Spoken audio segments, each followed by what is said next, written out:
I'm Derek Marshall, studio potter, designer, sometime teacher. My background in ceramics began in Japan, where I studied pottery with several Japanese potters, and I went to the City University of Fine Art in Kyoto, where I studied in the Graduate Department of Ceramics. Many things characterize Asian pottery, which has a unique style, a combination of form, color, and texture. Much of that style derives from technique. In other tapes, I've covered some of these techniques, which are unique, if not to Japan, then certainly to Asia. These include the methods of centering and throwing clay, and now I want to talk about the Japanese method of trimming pots, cutting the base form into the thickness of clay left from throwing pots. Japanese trimming techniques differ greatly from methods used in the West. In the first place, the trimming tools are sharp blades, not wire loops, which are usually quite dull. A dull tool scrapes clay away, a sharp tool peels or slices it. There's a profound difference here in the feeling that this imparts to the finished pot. Aesthetically, the trimmed base of a pot must relate to or harmonize with the thrown body of the piece. In general, the trimmed surface should not try to emulate the quality of the thrown surface. Thrown surfaces are plastic, undulating, and smooth. A well-trimmed surface is clean, crisp, and decisive. These two qualities say a lot about how the pot was made. In the balance, the thrown surface should be minimized. Trimming, or turning as the British call it, leaves a strong mechanical statement that should be muted in relation to the pot. Being subtle, however, does not mean it is not important. A connoisseur of ceramics in Japan will invert a pot almost as soon as the first item of business to ascertain the quality of the trimming and to assess the balance of weight. Freely thrown pots need to be freely trimmed. Tightly thrown pots need to be controlled trimmed. On one hand, there are the highly addictive pots of Bizen and related styles whose free-form throwing is frequently complemented by hand trimming with a bamboo knife. And then there are the controlled forms typical of Kyoto, where the difference between trimmed and thrown surfaces may be imperceivable. In either case, it is a matter of the potter's skill to apply the tool and skills which are appropriate. Technique is meaningless unless it produces the effect we seek. Let's talk about trimming, how we trim, and why we trim. Why we trim, basically, if you're throwing off the mound, you're going to have a thickness of clay on the bottom. You must trim that off in order to get equal thickness on the pot. Aesthetically, a pot looks better for being trimmed too because the bottom has a depressed center, which means it'll sit level and it won't tip. It also gives you a feeling of equal weight so that the pot is not bottom heavy. Very important feeling. And as I said, any connoisseur of pottery in Japan will turn over a piece to look at the bottom to assess the quality of the trimming and its appropriateness to the style of the pot that it's made on. The style of the trimming will vary. Porcelain is not trimmed the same way as Bizen, but the trimming must be appropriate to whatever kind it is. Let's talk about some of the tools. Western style tools are these loop tools. They are generally scrapers. They're not cutters. They're very hard to sharpen. They're tool steel. They're quite hard. They don't wear very quickly, but at the same time, they're very difficult to sharpen. They're used almost exclusively in Western style pottery. They're fairly easy to use. You just hold it like a pencil, and if the pot is fastened down and the clay isn't too hard, you can just scrape it away. They're good for modeling with, freehand modeling. I don't use these for trimming. I do use them for modeling. Japanese trimming tools are quite different. They're basically just flat stock steel, mild steel in practically every case, maybe 25 thousandths of an inch thick. Bernard Leach says to use hoop steel, the kind of steel that used to hoop barrels together. If you can find it, it's good. Old hoop steel has a lot of silica in it. It's pretty hard. They're just flat stock, 90-degree bends, and you've got knife edges. You've got 4 knife edges on each tool. Gives you 4 different surfaces to work with. The beauty about these tools is you can sharpen them, and you can sharpen them quite easily. And in order to use them well, they've got to be very sharp. The softer the clay you trim, the sharper the knife has to be. This gives you the effect of peeling the clay off rather than scraping it off in wide flats. It's not easy to do, but once you get the hang of it, it's much faster than a loop cutting tool because you can cut deeper and you can take off more clay in one go. There are some tricks used in handling these tools, but I'll show you those, and so you won't have any problem with it. The beauty about the sharp tools, I can't emphasize that enough. If you've been trimming with dull tools all your life, it'll be a revelation to be trimming with sharp tools. Clay is quite abrasive. It blunts tools, so you do have to sharpen them. The most abrasive clay of all is porcelain. Porcelain has so much silica in it that it wears off the edge of the tool fairly rapidly. I've seen Japanese potters sit down to trim porcelain with a handful of identical tools, a dozen, 2 dozen tools, all razor sharp. You use each tool for as long as it takes to get dull, throw it aside, pick up the next tool, keep working, throw it aside, until they're all dull. That should be the end of the day. You have your apprentice sharpen the tools up for you again, or otherwise you do it yourself. Okay, let's make a tool. These are quick and easy to make. You can make a couple of them in 15 minutes. And you probably don't need more than 5 or 6 maximum. So take a piece of 25 thousandths, 30 thousandths strapping steel. This is going to be a medium-sized tool, so it's about 8 inches long. Cut the angles of the blades, because this is longer than the blades are going to be.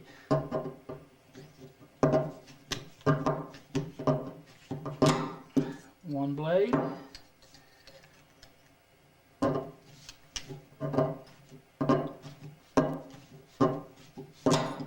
Second blade. Trim out the clearance angle.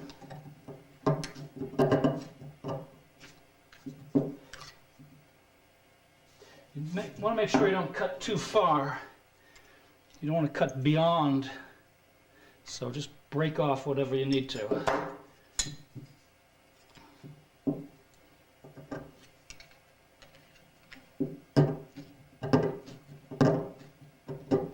Careful approaching that cut. A little bit more.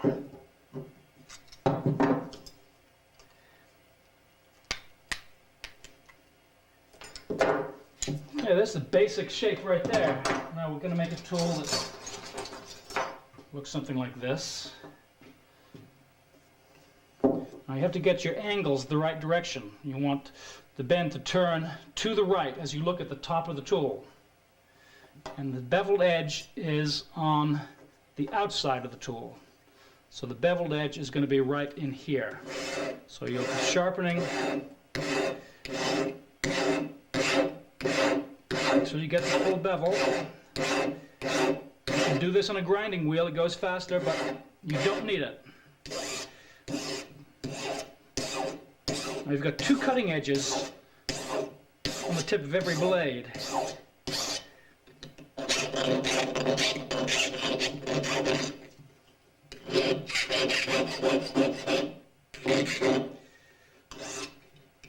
And don't forget the end. And take off any sharp edges where you've done the cutting. And the same on the other end. I think I'll change this blade a little bit. Make it a bit smaller. A little more delicate for close work. I'll take that up.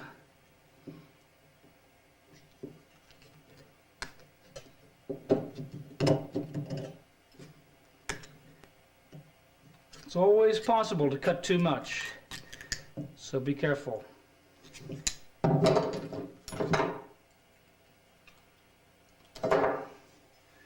Again, I'm going to bevel the blade on the left side as I look down on the top.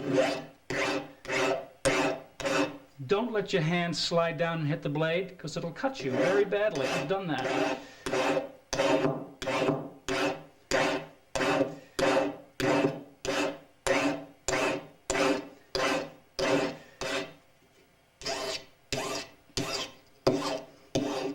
This is how you resharpen the tool after you've made it. And you may want to do this every time you use the tool, because there's no substitute for a really nice sharp blade. Clear off the burrs. And I think I'll get rid of the sharp point right in here. Dress the back side, get rid of any burrs there.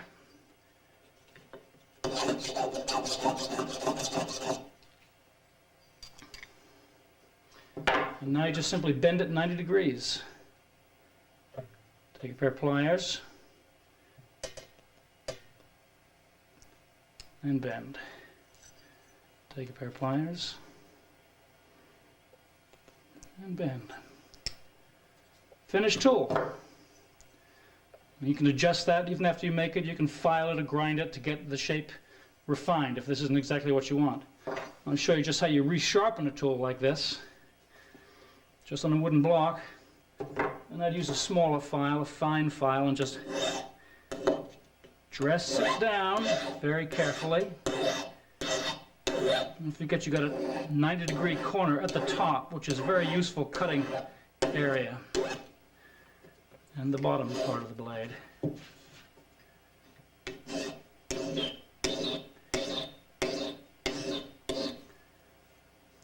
Side.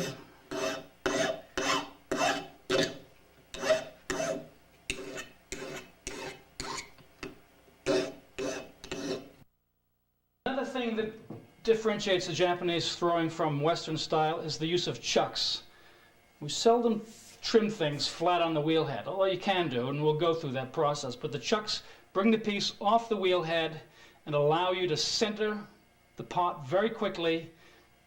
And for production purposes, this will speed up your trimming immensely. This is a chuck that it's just made out of bisque-fired clay, fired up to about 2,000 degrees, porous, fairly thick and strong, good size for trimming cups on. You want to trim small cups? That will trim small cups. You want to trim bowls? This will trim bowls up to about 10 or 12 inches in diameter, from 6 to 12 inches in diameter. That's handy for that. And for trimming large bowls, this will trim bowls up to 20 inches or so in diameter. Again, the bowl is sitting on here, and the rim is not touching anything. The rim is the weak point on any of these bowls. When they're drying, they're very easy to crack, so it'd be much better to put them on a chuck like this. We'll get onto the wheel. I'll show you how to set the chucks up so that you can use them. They'll last all day if you set them up properly, so you can do a lot of trimming on a chuck. Some people make one of these things fresh on the wheel each time you use them, but that's kind of laborious, meaning that you can't use it until the next day, and then if you want to reuse it again, you have to remake it. So I recommend you make a series of 5 or 6 chucks, bisque fire them, keep them on hand. They'll last you a long time. I'm going to trim a bowl this size, 9 inches, on this size chuck. So just tap the chuck onto center. This is a good trick to learn. If you don't know how to tap the center, you're going to need to know this. You get the rhythm of the piece as it goes around. And just as it comes to your hand, you just give it a light tap. And if you tap it just right, it goes onto center. One more time.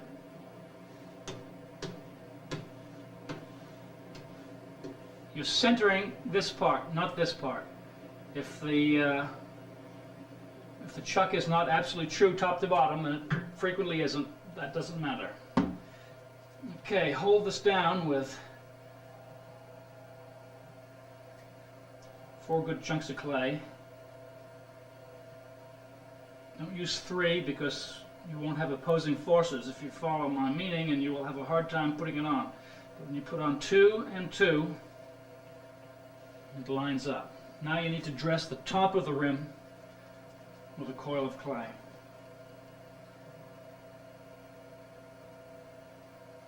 Squeeze it down both sides.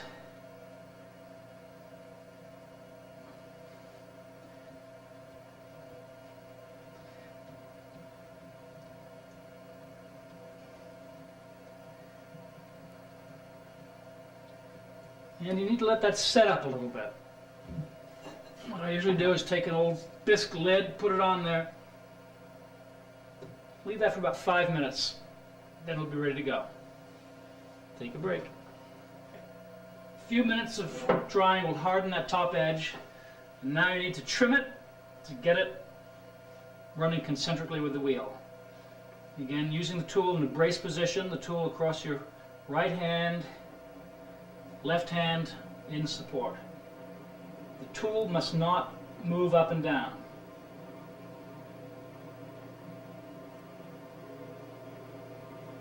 Just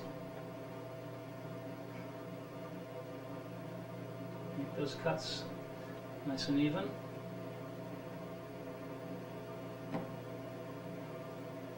You want the top of the tool to be running true where it touches the pot.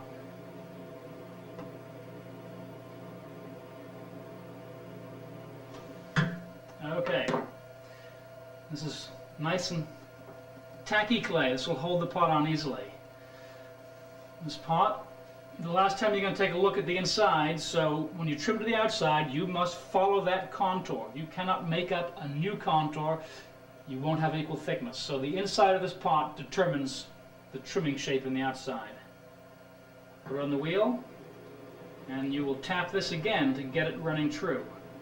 If it's wonky, you find that part that's out of balance and you just practice this. Get it running so it's true. And again, you're looking at the foot statement, not the rim. Once it's running true, you take your right middle finger knuckle and you knuckle it in. Two important things that does. One is it sticks it tight to the wheel. The second is it compresses this clay in here. Remember, when you're throwing on the mound, the clay is getting equal compression from both sides except on the very bottom. If you're having cracking problems in the bottom, it's because the clay is not compressed. So you can compress that clay. Now, don't go through the bottom, but that clay will compress a good 20%, and that will give it a lot more strength. Okay, the pot is now stuck on the wheel and running true, but it's not stuck on that very well. In order to trim on the chuck, you've got to hold the pot down all the time that it's running. This sounds difficult, but it isn't as bad as you might think. Your middle finger of your left hand is going to be constantly holding this pot on with down pressure, except if the trimming tool is crossing over the middle of the pot. As long as it's crossing over the middle line, you don't have to hold it down. So the first thing I'm going to do is to cut a centering point that's running true in the middle. Middle finger of the left hand. Now, if you push too hard, you might easily go right through the bottom of this pot. At this stage, there should be enough thickness here that that's not going to be a problem. Okay, the first thing I'm going to do now is block out the shape of the foot, top and sides of this foot. Both hands are going to be held together for support, and the middle finger is going to be resting right there in the middle, holding the pot down. Now, don't let the clay move your tool up and down. The clay must be cut. If it's eccentric, it must be cut as it hits the tool. You want nice, clean ribbons of clay coming off. Now going from the outside, again, getting the diameter you want. What is the correct diameter? Well, that's up to you. People generally say a third diameter of the foot of the whole diameter of the piece. That may be a good starting point. Now this thickness of clay right here must be removed because this was a little bit too thick. That's very quick, and the nice thing about trimming with these tools is you just leave these nice faceted surfaces of the clay.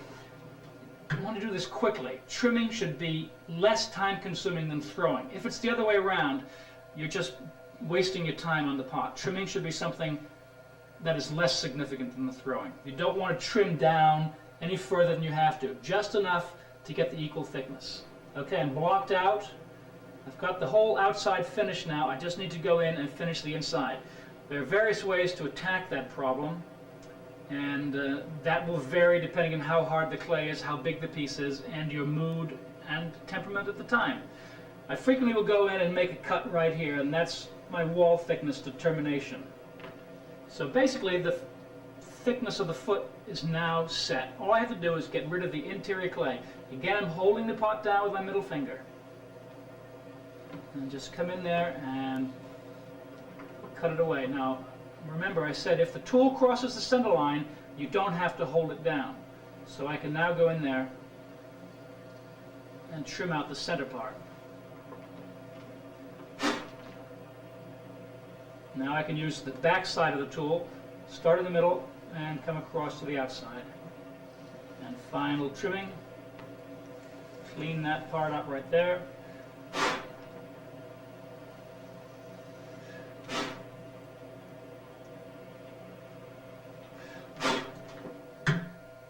How do you know when you've finished trimming? How do you know when you finish throwing? It's the same thing. When you've got equal thickness here, here, here, and here. This is the tricky part to tell. Some people do it by audio, tap tap, you can hear the noise. If it sounds like a hollow drum, you should be there. You can also take your fingers, 2 fingers, and press gently. You feel a little give, that's okay. Then you probably got it. But with trimming on the chuck, you can just simply take it off and look and say, well, I can take off just a little bit more. That's fine. Put it back on. Center it. If it didn't get centered when you put it back on, just knock it, tap it until it's on center again. Go in there and take out. Again, I'm crossing, starting at the center line, so I can leave my finger off the center of the pot because the tool will do it. I will put pressure on the rim, just a little bit here. Again, just down pressure to keep that pot steady on the wheel. Clean out whatever you want to take out.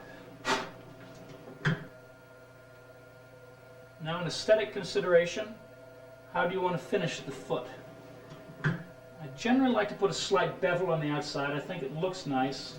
And a slight bevel on the inside is a good idea. And then just rub the clay as it goes around to get rid of the grog that may be pulled out so it's all pushed back in. Finished pot. There it is. I don't go in there and mess around. All those little bits of shavings right there, just leave them. You can get rid of them when the pot is dry without having them stick back in there. Okay, here's another bowl. Let's just do the whole process again. Now look at this bowl. It has 3 dimples or pulls in the rim.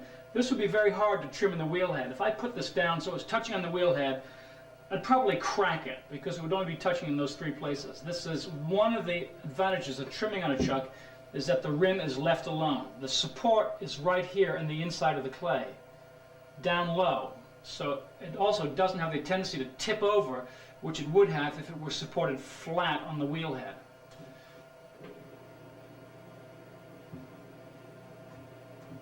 Again, tap to center,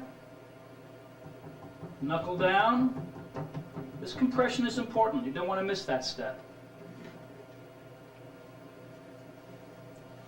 I'm going to go in there with the tool pointing to my left using the top side of the tool. Go in there right over the center and make that center cut. Everything depends on that center cut. This is now my reference point for all my other work. Walk out the bottom.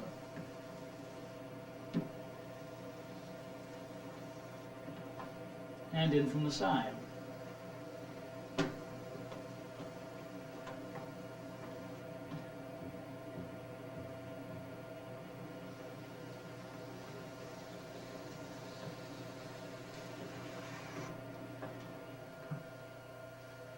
Sometimes these keys come loose. It's not a bad idea to use extra clay on the bottom. Okay, basically that has given me my finished shape. It helps a lot after you've thrown a lot of pots because you know where that thickness should be. I like the feeling of the pot when you do these cuts that you have no more than 3 or 4 broad sweeps that just, it shows a certain spontaneity and quickness of form, just like the throwing rings. You don't want them looking fussy and tight. You just want them to be done with a certain panache. Okay, the inside, the last time I showed you, I went in and determined the foot thickness this way, but sometimes I just go in and do the whole foot out from the inside. This moves the clay a little faster. If the clay's a bit stiff, you can get in trouble doing this. Again, if the tool is crossing the midline, the center part of the clay, you don't have to hold it down. But I do keep these fingers on the rim of the foot statement. It's all by way of security. There's not much holding that pot on the wheel head. Okay, go down and clean that up there. Dig out all that extra clay. Do a check. I can tell that's just right. There, the sound was right. Can you hear that? It's kind of hard to hear, but take it off and look at it. You should be able to feel a certain amount of give in there. If anything, this could be your thinnest part of the pot. The rim should be about the thickest part. This is where the strength is needed. One of the characteristics of badly thrown pottery is that the foot is the thickest part and the rim is the thinnest part. Put that back on again. I'll do my finishing work. And tapping, when I tap on to center, I'm tapping up under the rim. Some people tap it on this way, that's okay, either way. Now I'm just going to go in there and put my bevel edge on. Now I'm not holding the pot down this time because I'm making very light cuts. Just to true it up, push in any of the rough stuff, and off it comes. You don't have to stop the wheel. You can keep trimming all day long without ever stopping the wheel. It doesn't require a lot of speed changes like throwing. It's pretty much a quick one-step process. Let's try another shaped piece. Now it's a good idea to keep your chuck fresh by just using a little sprayer and mist it every 15 minutes or so that it doesn't start to dry out. You don't want the rim to be wet, but you do want it to be tacky. And again, just tap to center. Having memorized what the interior of the pot looked like, knuckle the middle on. First cut, center of the pot, and from now on, middle finger will be resting in that depression, and now I'm going to block the top level.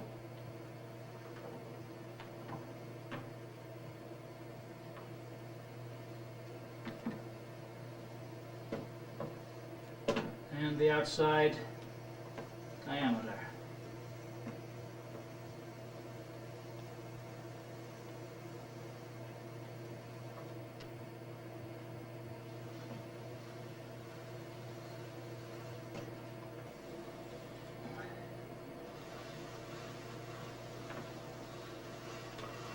Again, I'm looking for minimal trimming. I just want to do the least amount necessary to bring the shape and the thickness to be what it should be.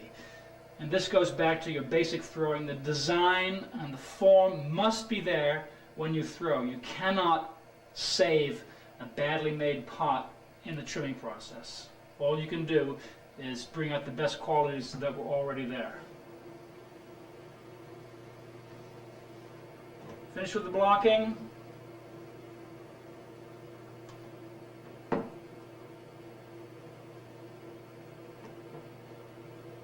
Again, I'm crossing the tool over the middle line, so I don't need to worry about it coming off center.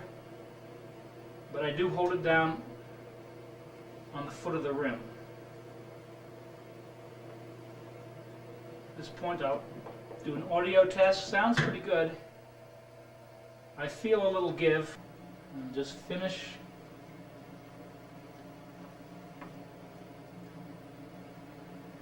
Bevel that outside edge. Rub in the grog so you don't have a rough foot.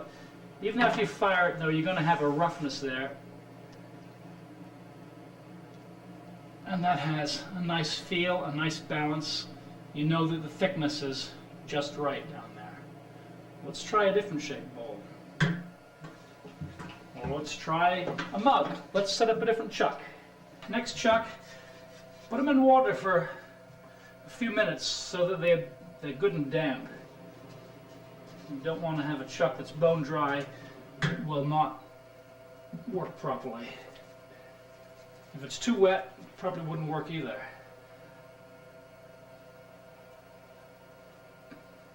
Okay, working with the keys opposite each other.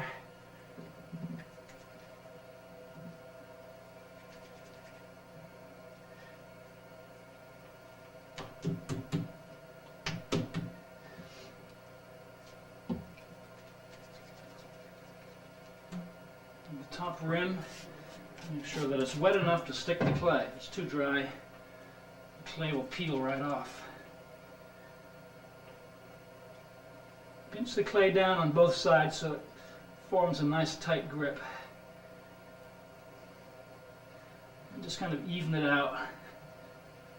Push it on.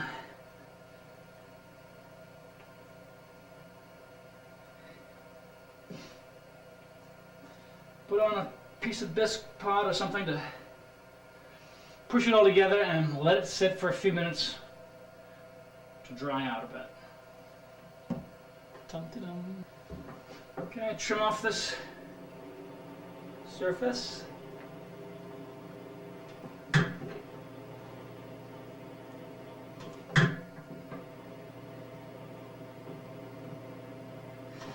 Make certain that there's no clay anywhere near the middle. That has to be free. The support has to come on the outside of the chuck.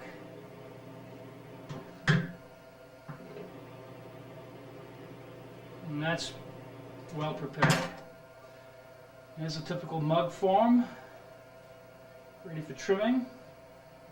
Drop it on. You want to make sure when you make a chuck that you have enough depth here so that this doesn't hit the chuck when it goes on. Then tap to center.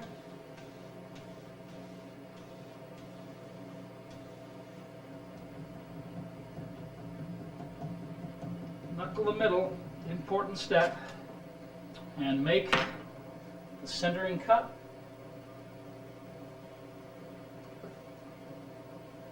Now you've got a true center. Block it out, keeping that pressure down on the pot with the middle finger of your left hand. Not too much pressure. You can go right through the middle of the pot if you're not careful.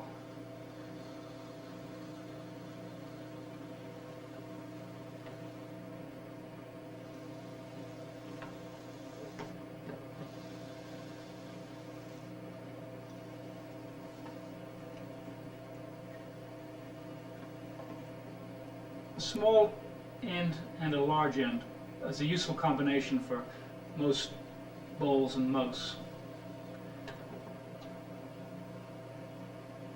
Now just cleaning up the inside.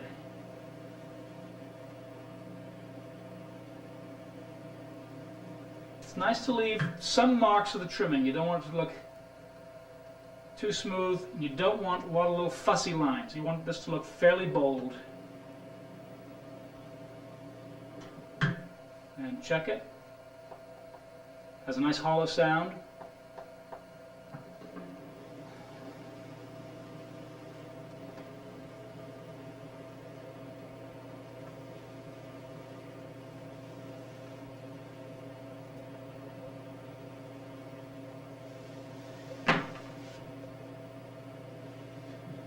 Ready for handles if you want handles. Otherwise, it's done. Another technique which is really good for big pieces. This is a large bat that plates that fit the wheel head, and it's got an undercarpet foam glued onto it, which is a great technique for doing big pieces. A bowl like this could be done on a chuck, and I do them on chucks. The thing about the foam board is that it holds it so securely.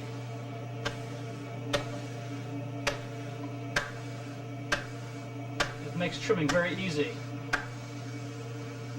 Slap to center. I like to use a nice big trimming tool on a piece like this. Just make your center cut. Doesn't need to be deep, it's just there as a reference point. But you're doing the same thing.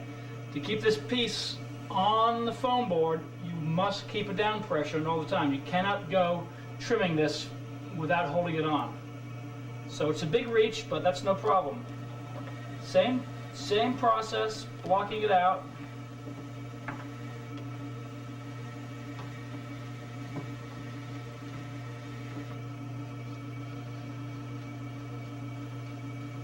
Leveling the bottom to the height you want.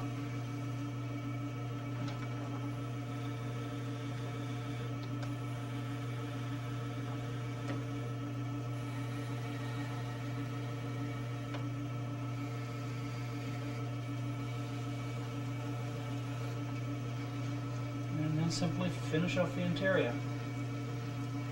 Again, I'm keeping that down pressure with my left hand on the outside of the rim of the foot.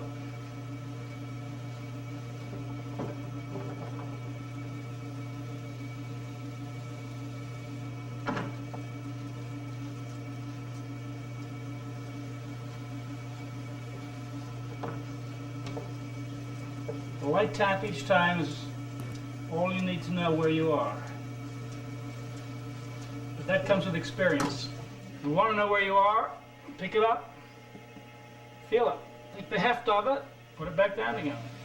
It's quick to center. It certainly is cheap insurance.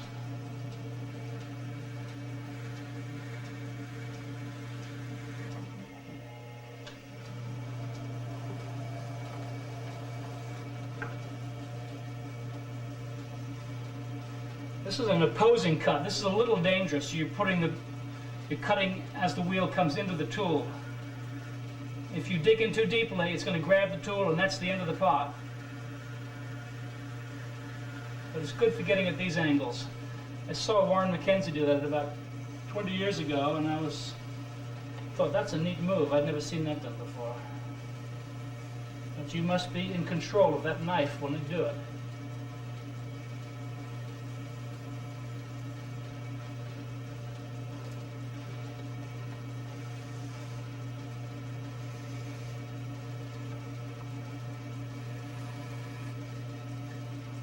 Okay, just finish off that edge with a bevel. A little one on the inside with an opposing cut.